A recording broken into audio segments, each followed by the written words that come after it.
দেখ। না না না থাক থাক থাক তোর কোনো হাতে ব্যথা লাগবে থাক থাক থাক আমি টের পেয়ে গেছি থাক মাস না থাক না না তুই কলি নে মাসাজ করতেছিস তোর না মনে হয় কি জন্য এটা আমার খাই দেখ না বন্ধু কিরাম লাগে না দেখিস আবার হৃৎপিণ্ডের হাড়টার সরে যায় আবার লুজ কালেকশন না হয়ে যায় যদিও খুব আস্তে মারার চেষ্টাই করেছি না তেমন কোনো ব্যথা লাগেনি হাড়ে তো লাগেইনি ওই সামান্য মাংস কোনো রকম একটু ওই সিমটি মতো লেগেছে তারপরে তো আমি রেডি ছিলাম না রেডি ছিলাম না আর একটু জোরে মারলে হাতে ওর মধ্যে খুঁটে আনতে হইতো তাই মাছ যখন খালি একটু তোরা চাও খায় বিড়ু খাওয়া নাই আইগো আমি আসতে চলে আস যা আয়।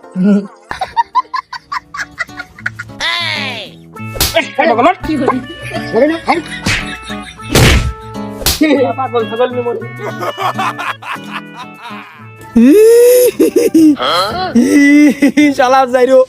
পুরি গার্লফ্রেন্ডে জানে কামড় মারলো সেটাই কামড় মেরেছে